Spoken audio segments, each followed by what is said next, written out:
Aloha, welcome to the Exposed Show.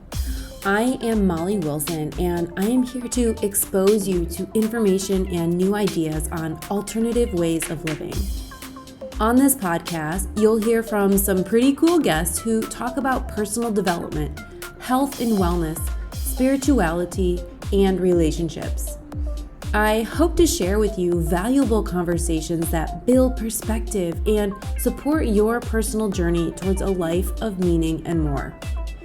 If you're here to evolve, these insightful interviews and self-reflection stories will inspire you to become more open-minded and accepting of the world we live in today.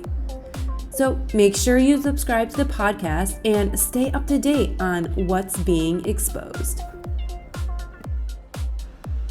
Hey there, welcome to the show. Today I am sitting down with Karli Cheek. She is a personal development coach for driven individuals who feel they are here to make a big impact, yet caught up mentally and physically with limiting beliefs, traumas, and a disconnection to their authenticity. She helps people cultivate solid inner stability, self-trust, discipline, and a deeper connection to who they truly are, so that they can live a life with ease and grace. I met Karli while living in Hawaii, and I absolutely just loved her energy. She is just so inspiring and so thoughtful, as well as humbling, to be able to talk about these types of things that we experience in everyday life, stemmed by traumas and past experiences. So I really, really want you to, be open to this conversation I have with Karli, and hopefully there's some information that you can use and apply to your life that will help you in a positive way. So check it out, stay tuned, and let's see what's being exposed. Hello, and thank you, Karli, for joining me on the Exposed podcast. I am so excited to have you on this platform and just to have conversation with you about trauma and how we are moving through this time in our life with ease and grace. I know you are a transformative coach, a yogi, and a nature lover. So I want to dive a little bit into how you got to trauma coaching. Like, what brought you to this point to where you knew this was your area of wanting to dive a little bit deeper into it? Yeah, that's a great question. Really, it was just trying to put the pieces of who I am together, and really, wondering why I was the way that I was.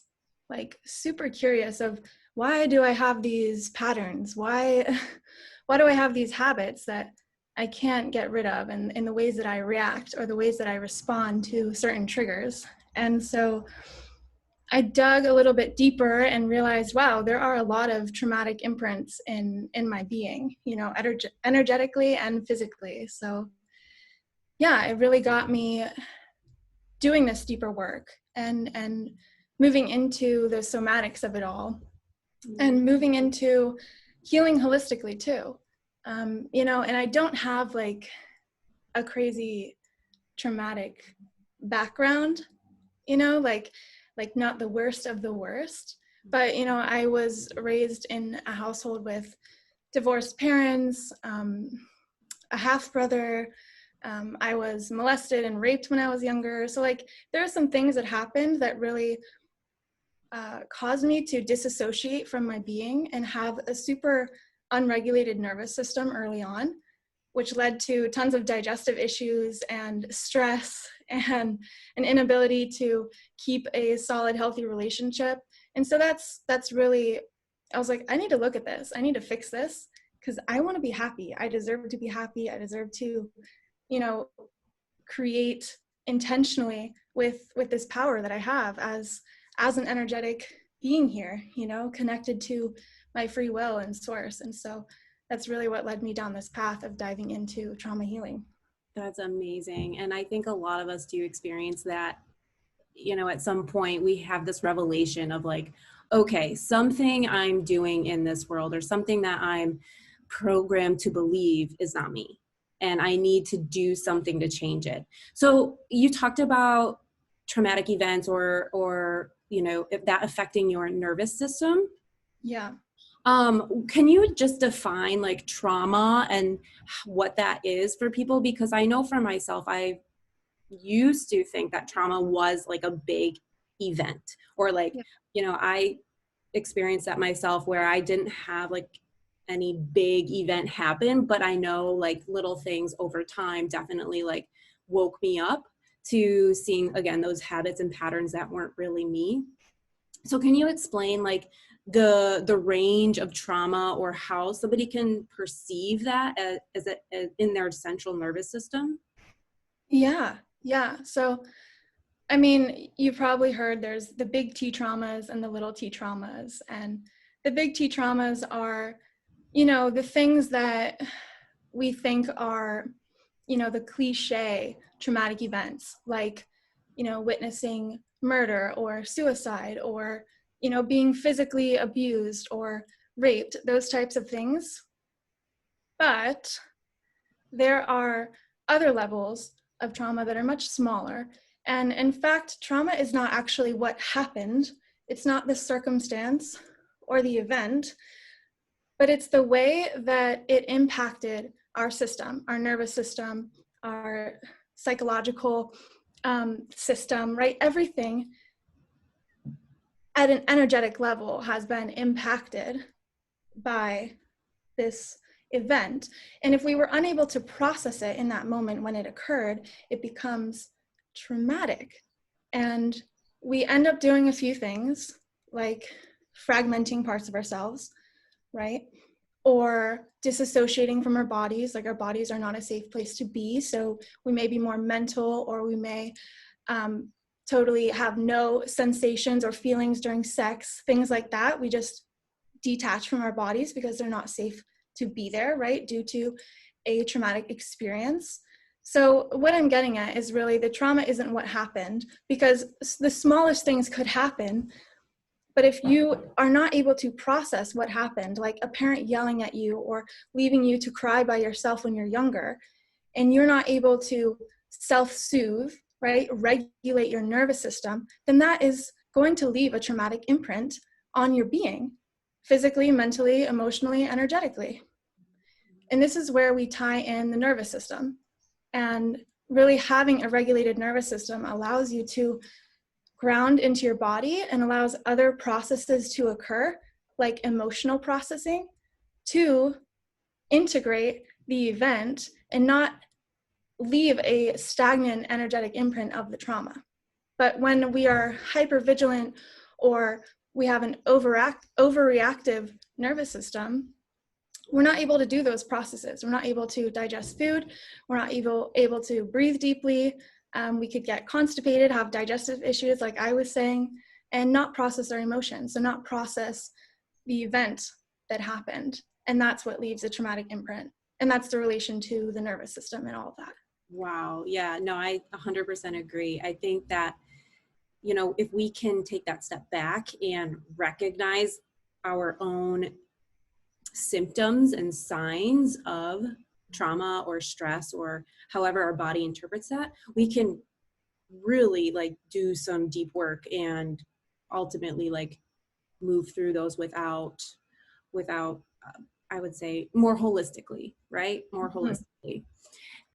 So I'm curious then, like what types of behaviors or patterns do people have when there is that traumatic imprint? Or, do you have any common behaviors that people come to see you for just to need support with getting over, or like what seems to be pretty common?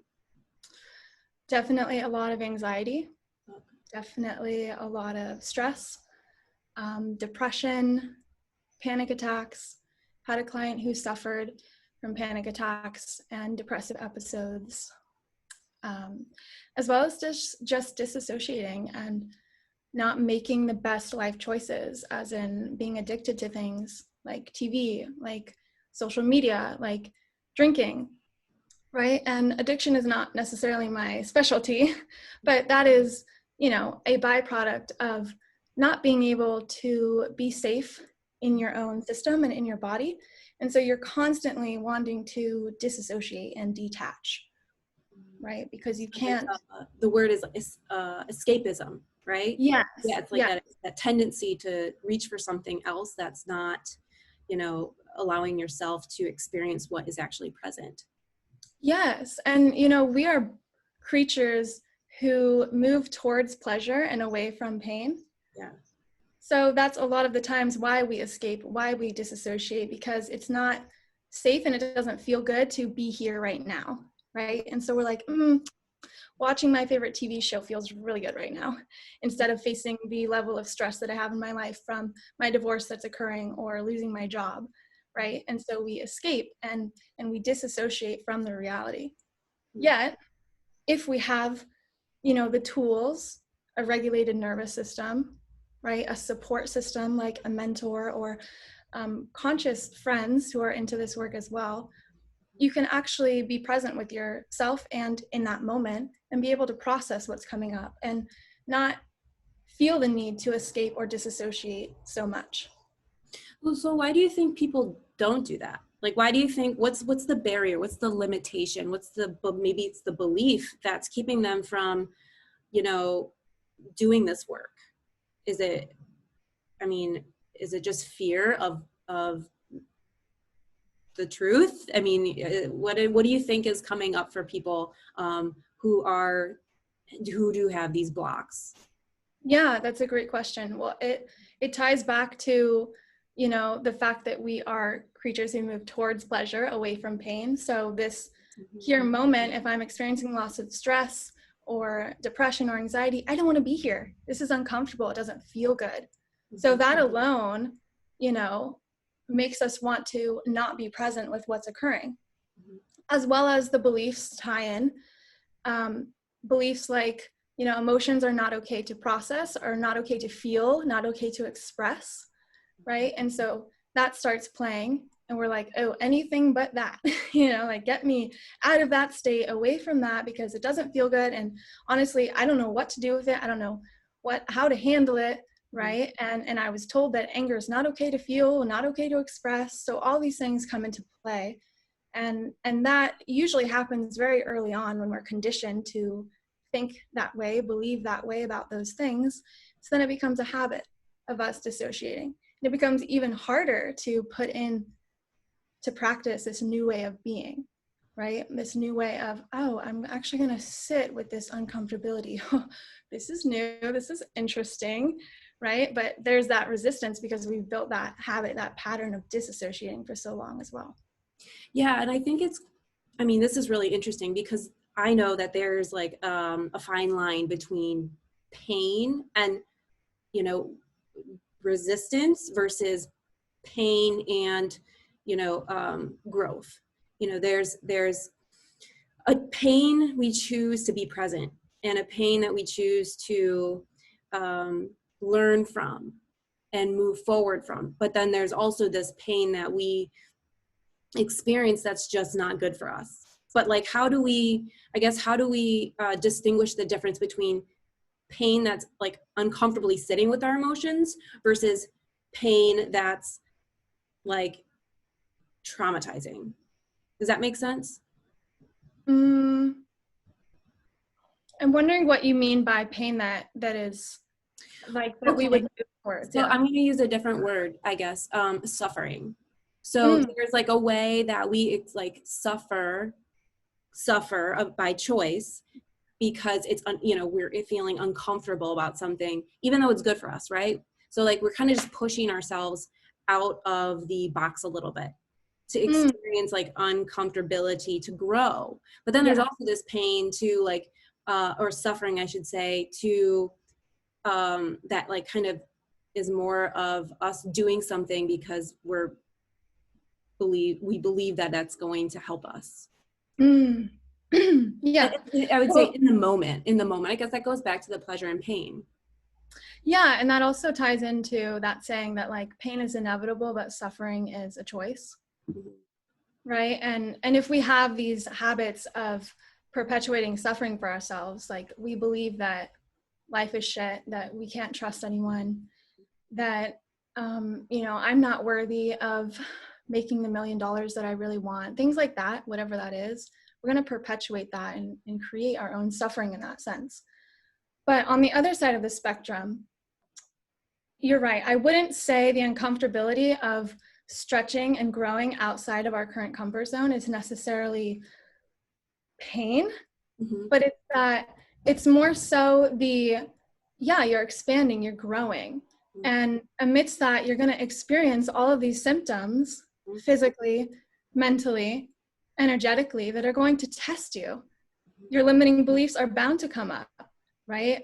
Anxiety or uncomfortability is bound to come up physically in sensations, because you're no longer in this safe spot that you've gotten used to, even if it was painful, even if it was suffering. We're also creatures of habit, right? So we would rather stay enclosed in our little comfort zone, in our little box of suffering, instead of risk the unknown, because that's even more scary. That's even more uncomfortable than staying in this place of suffering, right?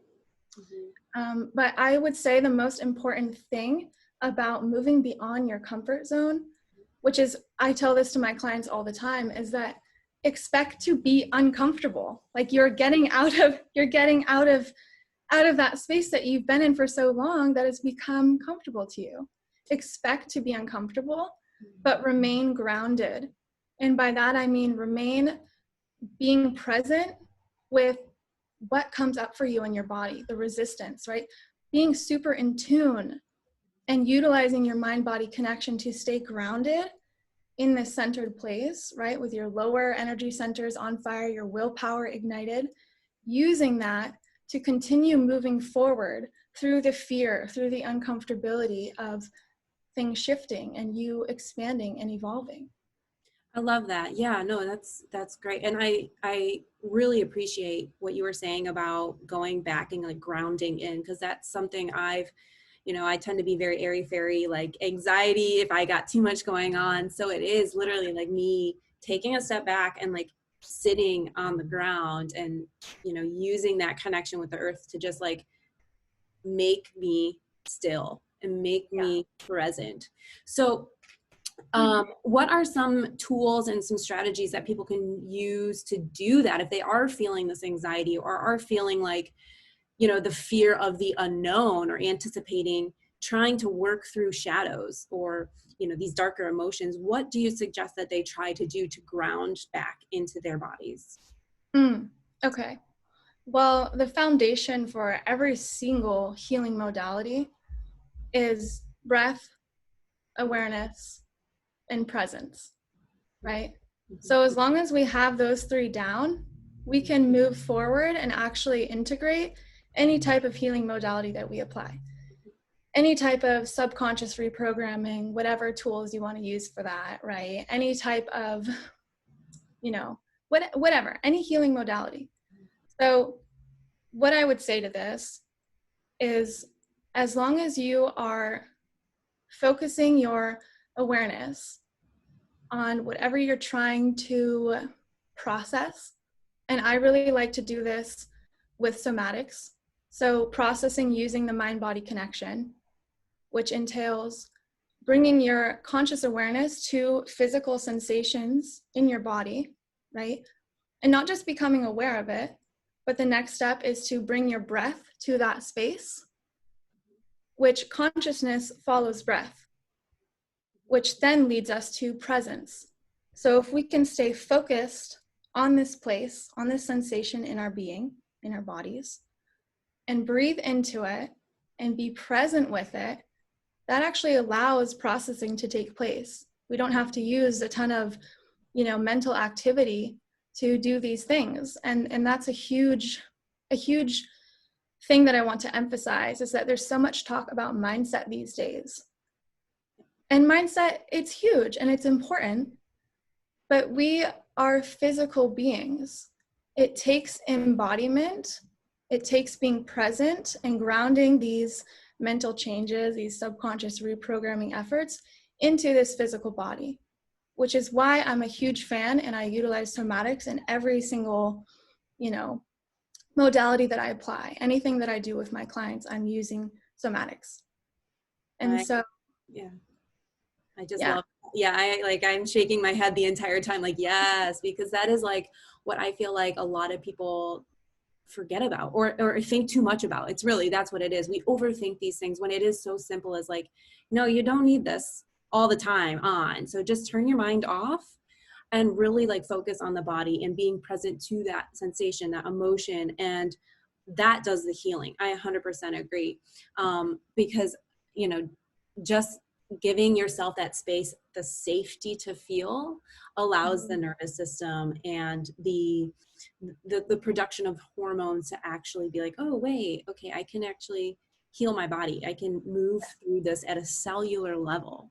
And I yes, think we tend to, a society tends to overcomplicate it with mindset tricks and, you know, yeah, you got to do all of these other lifestyle things. And it's like, well, it's really just connect back to your breath yeah, and the presence in your body. yeah, and connect back to source.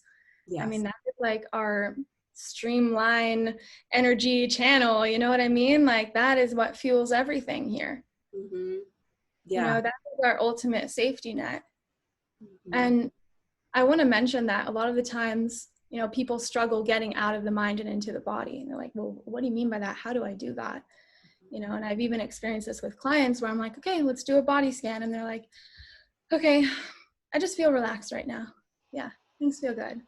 And I'm like, okay, well, let's focus here. Let's focus on your shoulder. Let's focus on your solar plexus. And it takes extra effort when you're so used to being so heady and so up here all the time that it is actually very hard to drop into the body for some people, especially if they have resistance, like, you know, physical trauma that they've endured with their physical beings. If they have a history of disassociating so much, right? Their body's not a safe place. Their nervous system isn't regulated. It really can become shocking, and the person really doesn't want to drop into their body.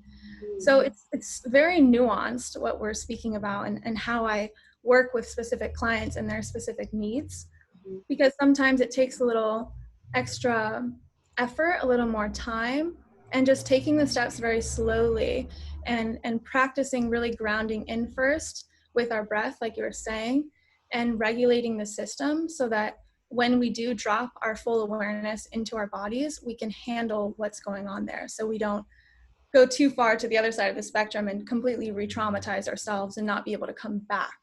You know what I mean? So it's like important to expand on the individual's bandwidth to experience physical sensations and emotional charges before diving into something super deep like shadow work or really hidden traumas or big emotions that need to be processed, like grief or resentment or something.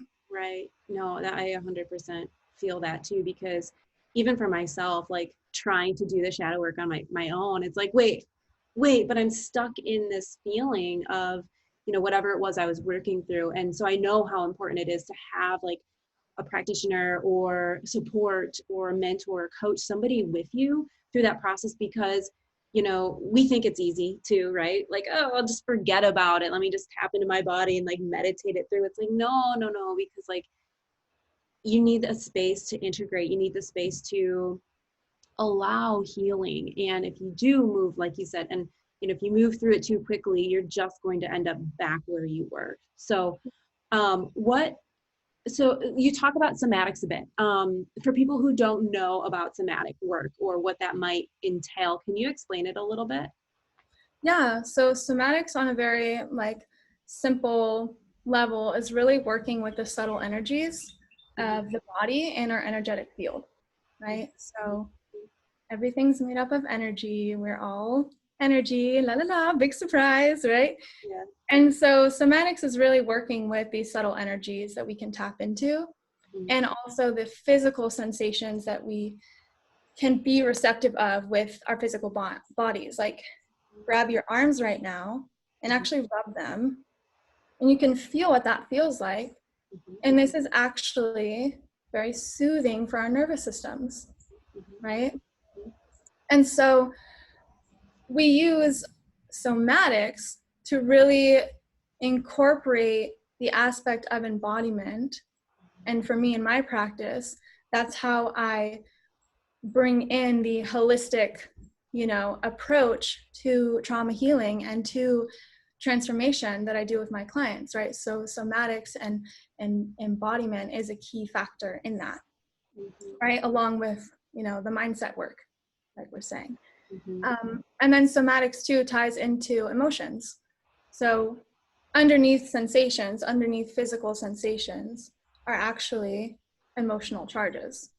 And so if you can I see the physical sensations as kind of like the doorway and the pathway to emotional charges underneath us, because, emotions are not just mental, they're energy, and they're stored in our body. Yeah. And in our energetic field too. So somatics is really like a gateway to those. Yeah. No, I love having that connection, because it is, I will say it's very diluted right now in the culture to focus on mindset, to focus on even mindfulness, which if you're in the right field of study, does incorporate somatics. I mean, that can be part of the modality system. But I think the majority of us think that we can think positively through our pain. And it's like, no, that's not exactly, like, you need to do more of it at, again, a cellular level, at the body work. And what I love with the word, somatic, is that soma means body, right? So it's actually like, wait, body, we put our body through all of these different things. We exercise, we, eat food that's not good for us, or we drink on the weekends, or we stay up too late, we're not getting enough sleep. So we're putting our body already in a compromised state. And now you add on like the trauma that we've experienced for the last 30, 40 years, however old we are, and beyond, right? Even in the womb, we're experiencing trauma, and, previous traumas from our ancestors and whatnot. So trying to like do all of this mindset work isn't going to actually change the DNA, or even mentally, emotionally help you cope with the world that you're experiencing. So my question then is, what are specific somatic practices that people can do just to get into their body? Not exactly like, working with a practitioner, or just some fun things that people can start doing to like get out of their head. Yeah. So, I mean, this is said everywhere, the first agent to change is self-awareness, is awareness in general. So that's really where I start, especially if someone's new to somatics. And so, and also a key rule here is to just be curious, right?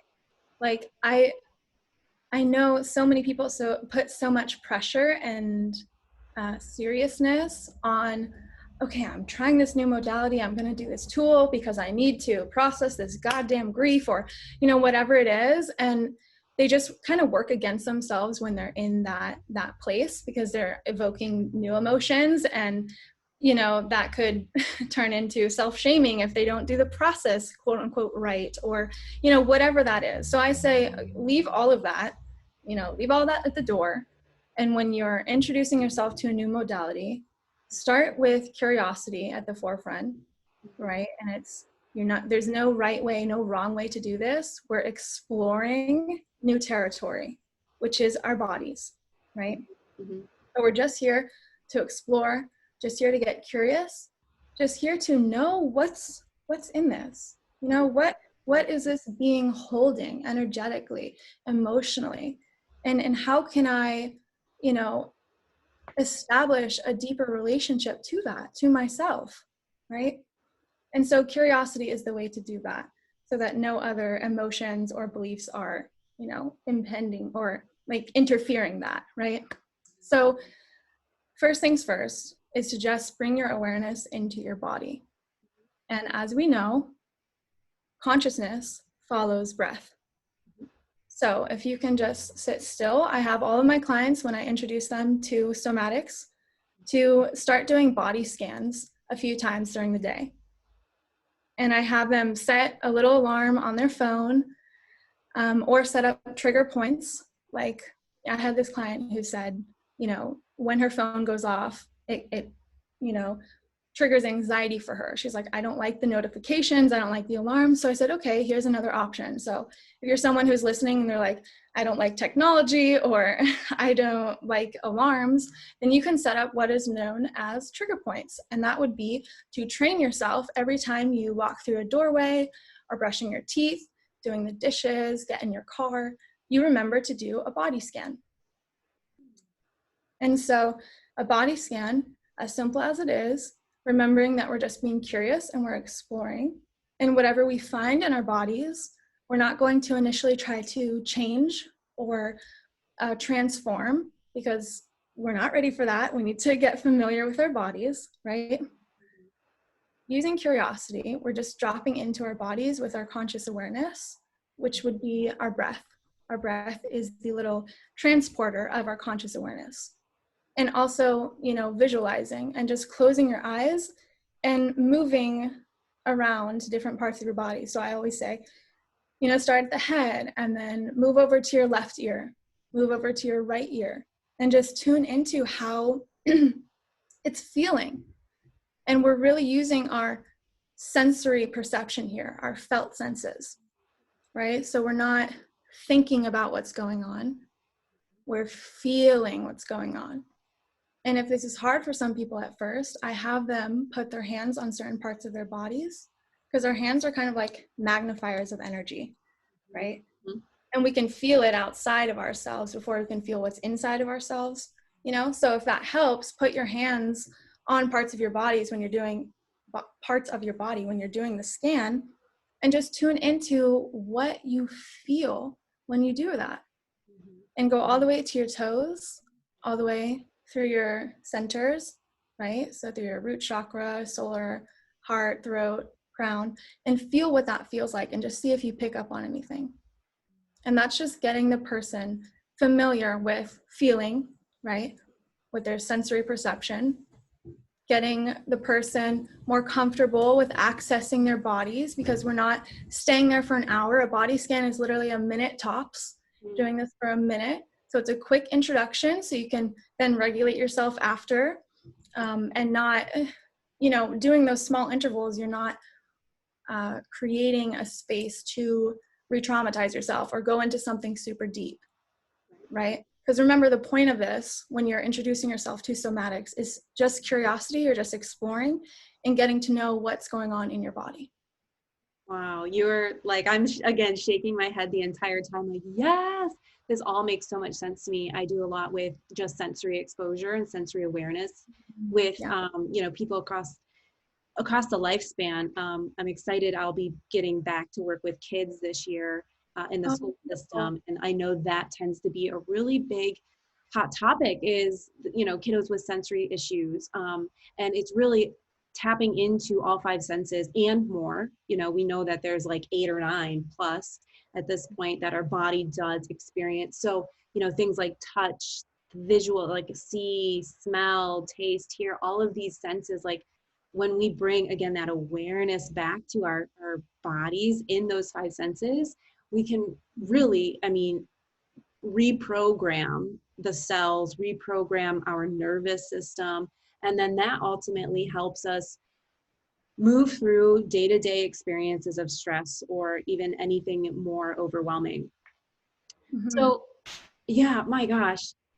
Now, I know that you're in, you talk a lot too about connecting with the earth, and you are really involved with nature. Can you talk about how getting involved with nature has just enhanced your life experience?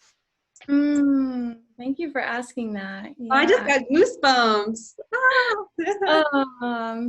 Yes. So I started farming when I was about 16 or 17. My aunt and uncle have an organic strawberry and blueberry farm up in New York. I started going there during the summers, and there was no Wi-Fi out there. The neighbors were pretty spaced out, pretty far away, but it was always homey when everybody gathered together. And just working with the land really woke something up in me, along with, utilizing plant medicines. So even before that, I was experimenting with psychedelics like psilocybin, LSD, but that's not necessarily a plant. And then ayahuasca too, when I was 18. And so just connecting with earth and the plant spirits really ignited this connection that I have now with myself and with the plant and animal kingdom that I was never aware of before. That is very wholesome and very nurturing and very, going to sound cliche, grounding to my system, to my energy, especially if I'm caught up in my head or something, right? Going outside and just getting my fingers in the dirt or holding a tree, there is an energetic exchange that happens, right? And scientifically speaking, it's like our positive ions are released, and then earth gives us the negative ions, which kind of brings us back into balance. And yeah, it just woke me up to a new world and a deeper connection that I have. And it really allowed me to bring more compassion into my own relationship with myself and to this earth. You know, like I was the kid that was picking up trash around the school. I started a recycling club in, I think, like middle school. And and I've always been super connected to animals, like feeling like I just always had a deeper connection, or could more easily establish a deeper connection with animals than humans. And being older and seeing, diving into, you know, psychology and, like, you know, human trauma and all of this stuff, it's clear why that was. It's because, you know, as humans, we have these defense systems that are always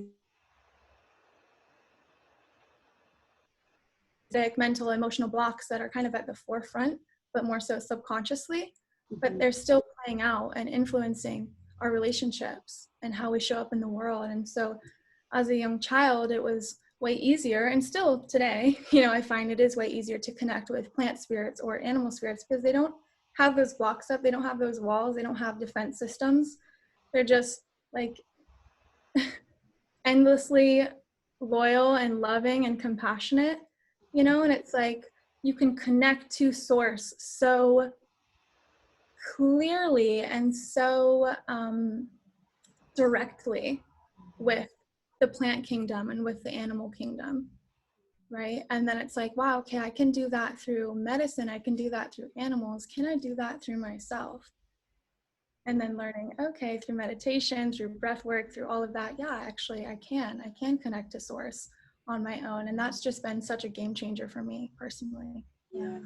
No, I agree with you. I grew up in actually Western New York. So the countryside where you walk out in the middle of summer and it's greenery. It's so lush. I mean, it's a sensory experience in itself that'll just like soothe your nervous system, and the smells and of the orchard. If you're by apples, we had an apple tree in the backyard, and you know, it does bring you back really to that place of safety, that place of security, and where you can access, you know, a clear mind and receive any type of wisdom or answer that you're asking for. And, you know, it kind of just brings back harmony in your body. And I love that, having the earth support that.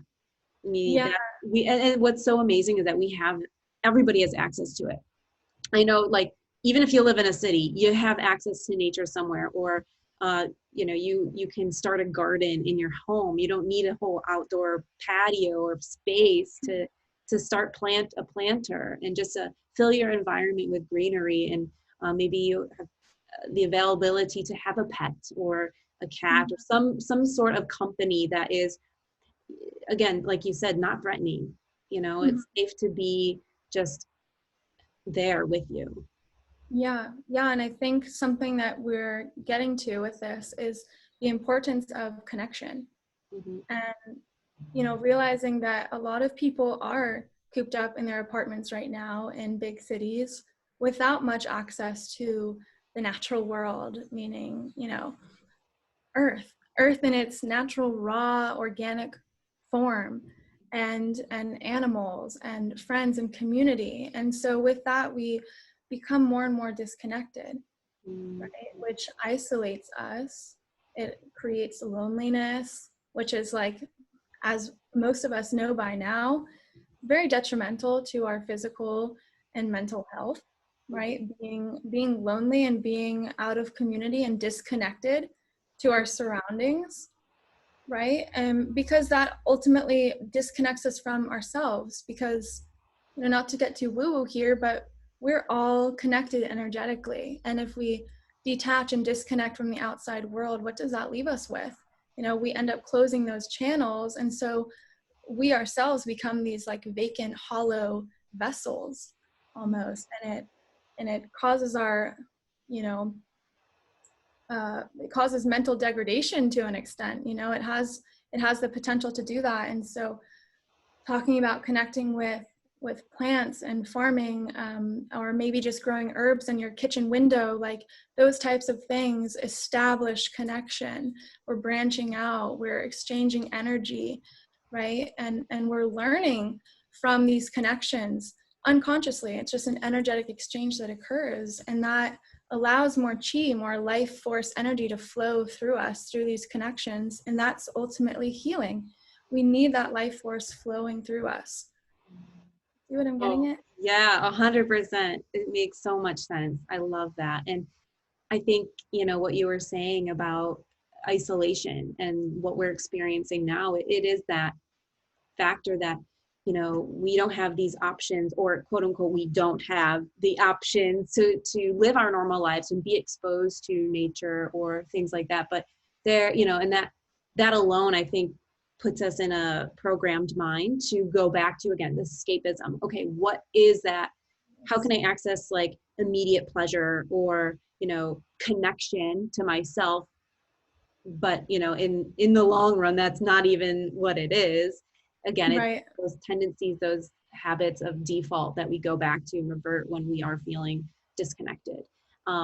So it's just to have other tools and other ways to know that, you know, this period we're living in right now, we can totally and 100% move through this with ease and grace. I love that, you know, you mentioned that earlier too. It's just ease and grace of just who we are and why we're here on this earth.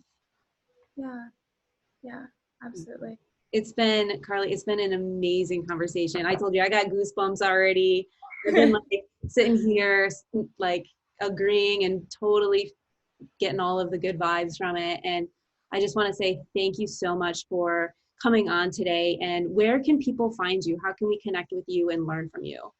Yeah, thank you so much. I love our conversations. We need to have more of them. Yeah. Yeah, but I am really present on Instagram right now. And so my handle for that is at the Trigger Fairy. You can also look up my name, Karli, personal development coach there. And then I also have a Facebook group that is open where I do live Q&As and share tools and that kind of stuff. And we just have a little safe community in that group. And that is called Self-Mastery Mentorship with Karli Cheek. Awesome. Well, thank you. We'll include all of those links below in the show notes. So if anybody's listening and didn't catch that, it will be available for you at the end here. And again, Karli, thank you for sharing your wisdom and your knowledge around trauma and how we can access healing in our body by ourselves, and also looking at other support systems to help us become more expansive during this time. Yes, absolutely. And if anyone is interested in catching this in time, I am running my 4-month transformational coaching container and program, and that actually starts this August, so a little over a month, or possibly a couple weeks when this comes out. But yeah, we dive into all of the things holistic transformation and all of the things that we talked about today. So if that interests anyone, yeah, just reach out through the DMs and inquire. Wow, that sounds really amazing too. Especially, I know how having a safe space to dive in a community and network is almost so much more transformative than trying to do it on your own. So yeah, check in with you know, if you're listening, check in with Karli, her offers and ways you can stay informed and connect with her. We'll include those links below. So thank you again. I hope you enjoyed the show, and stay tuned for what's being exposed. Wow. I don't know about you guys, but I feel so shoot, inspired Liz. after that conversation with Karli.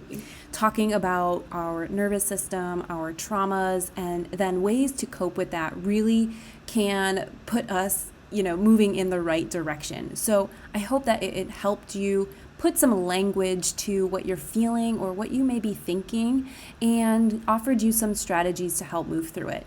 So I want to say again, thank you so much for listening, and rate and review this podcast episode. I want to know what you guys are thinking, how you're feeling about the show, and what I can provide for you next. Mahalo. Thank you for listening to the Exposed Show. I am your host, Molly Willson, and I hope you enjoyed this episode. Please rate and review the show and share it with your network to get more people inspired. These conversations expose you to think outside the box and consider alternative ways of living. Ultimately, they're here to build your perspective to create a life of meaning and more. If you want to learn ways to empower yourself through personal development, health and wellness, spirituality, and relationships, you don't want to miss these shows. Subscribe here or check out the Exposed Show on YouTube to stay up to date on what's next. Again, thank you for listening, and I look forward to your feedback. So I'll see you next time.